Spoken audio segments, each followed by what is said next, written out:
Emmanuel Macron a nommé le ministre des Armées Sébastien Lecornu au poste de Premier ministre. Il s'agit du 4e chef du gouvernement français en un peu plus d'un an. Âgé de 39 ans, ancien élu Les Républicains ayant rejoint La République En Marche en 2017, Sébastien Lecornu a été l'initiateur du grand débat national organisé après la crise des Gilets jaunes en 2019, alors qu'il était ministre chargé des collectivités territoriales. Nommé ministre des Outre-mer en 2020, ce très proche d'Emmanuel Macron était en charge du portefeuille des armées depuis 2022. La passation de pouvoir entre François Bayrou et Sébastien Lecornu aura lieu mercredi à midi à Matignon.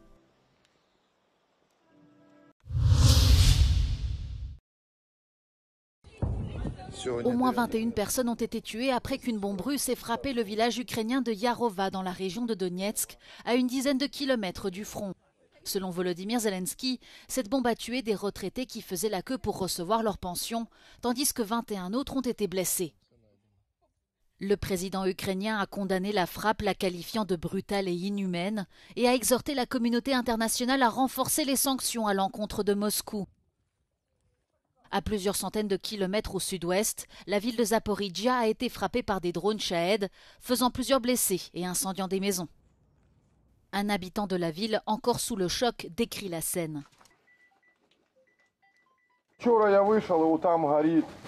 После взрыва, и дождь пустился. Я в подвал забежал, спрятался. Второй буквально там через 5 минут. 6 числа нас вот тут там бомбило, там Сережки дома бомбило, соседа жену убила. Тут тетя Танька в больницу попала, соседка. Le centre de Kherson a également été attaqué dans la nuit de lundi à mardi, provoquant un incendie qui a endommagé les kiosques du marché de la ville. Au total, 84 drones ont été lancés sur l'Ukraine, dont 60 ont été abattus selon les forces armées ukrainiennes.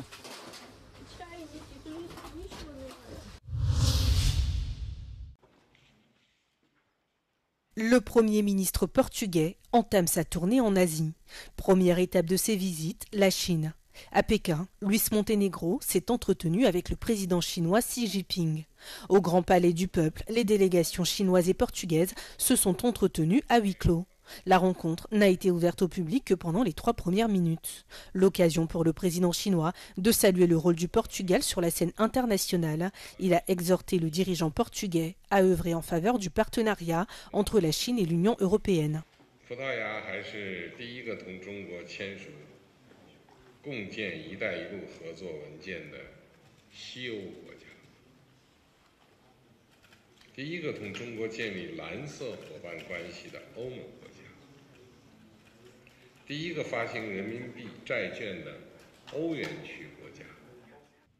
Les deux dirigeants ont également évoqué la guerre en Ukraine. Luis Montenegro a appelé Xi Jinping à user de son influence auprès de la Russie pour parvenir à la paix.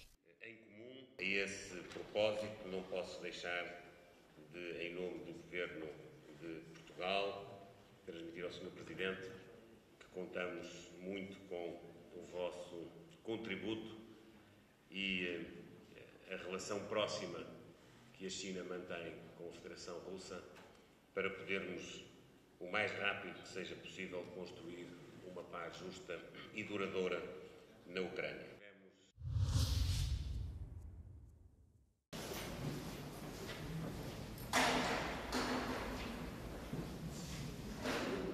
Jusqu'à 3 prisonniers cohabitent dans cette cellule de 9 mètres carrés. Cette pratique est courante en Belgique en raison du grave problème de surpopulation carcérale. Les situations de violence se multiplient avec le manque de moyens, ce qui met en danger l'intégrité des détenus et du personnel pénitentiaire.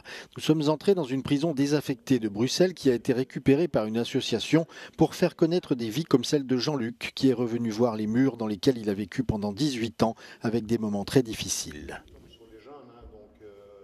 Bien sûr qu'il y a des tensions. Moi, j'ai été victime de 4 tentatives de meurtre, dont une à 18 ans, où un gars est rentré dans ma cellule, il croyait que j'avais tué sa copine, et qui m'a massacré. Et je me souviens que les gardiens m'ont sauvé la vie, ils m'ont emmené dans la douche, j'étais tout nu là, et il y a l'eau qui coulait, et je déféquais entre mes fesses, et je pissais le sang. On n'oublie pas les images comme ça. Le soutien psychologique et familial est essentiel pour améliorer le comportement des détenus, affirment les experts, mais la surpopulation entrave le processus de reconstruction. on n'en a pas d'assistants sociaux, de médecins, de psychiatres qui prennent en charge cette question pour permettre à ces personnes de sortir dans un meilleur état que dans lequel elles sont rentrées.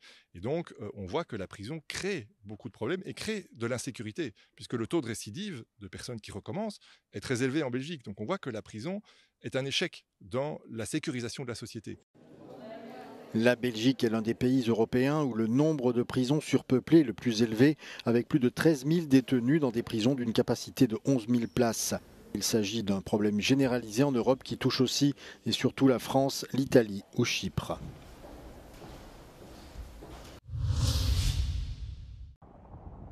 Doha, la capitale du Qatar, prise pour cible par des frappes israéliennes. Tsahal affirme avoir visé des dirigeants du Hamas installés au Qatar. Les circonstances exactes de l'attaque ne sont pas encore connues, mais un porte-parole de l'armée israélienne affirme que l'opération a été menée par l'armée de l'air. À l'international, l'attaque à Doha a suscité de nombreuses réactions. Le secrétaire général de l'ONU, Antonio Guterres, a condamné cette opération, tout comme la Turquie, l'Arabie saoudite ou encore l'Irak. A series of loud explosions rocked Doha's Lake Tafia area Tuesday afternoon. Qatar's internal security force, known as the Laquia, evacuated the area and diverted media away from what is a densely populated neighborhood home to several schools and embassies. Thick clouds of smoke could be seen rising from the affluent residential neighborhood, leaving residents stunned and on edge. Israeli forces confirm responsibility for the targeted attack against senior Hamas leadership and are calling it a summit of fire. In a statement, Qatar's Ministry of Foreign Affairs condemned what it called a, quote, cowardly Israeli attack on Hamas's political headquarters in Doha. Spokesman Majid al-Ansari called the strike a flagrant violation of all international laws and norms. Qatar, along with Egypt, has acted as a mediator in ceasefire talks in the almost two-year-old war in Gaza. Tuesday's coordinated military strike marks a major escalation in regional tensions as the conflict now extends into Qatar. Security has been heightened across the country as this developing story has potentially far-reaching consequences. Adel Halim, Euronews, Doha. Le navire de tête de la mission Global Soumoud à destination de Gaza affirme avoir été la cible d'une attaque par drone alors que le bateau se trouvait au large de Tunis, imputant cette attaque à Israël. Malgré cet incident, l'équipage de la flottille, dont l'objectif est de briser le blocus imposé par Israël sur la bande de Gaza et d'acheminer une aide humanitaire, s'est dit déterminé à poursuivre sa mission.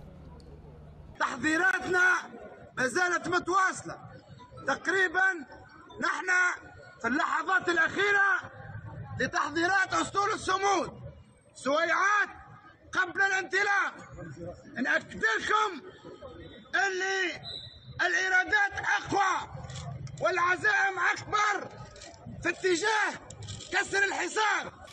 Les autorités tunisiennes ont réfuté les accusations selon lesquelles un drone aurait frappé le bateau. Des images présumées de l'attaque circulant sur Internet montrent un projectile enflammé frappant le pont avant du navire. La mission de la Global Soumoud Flotilla succède à celle du Madlin et du Handala, toutes deux interrompues après que leur équipage ait été intercepté par les autorités israéliennes.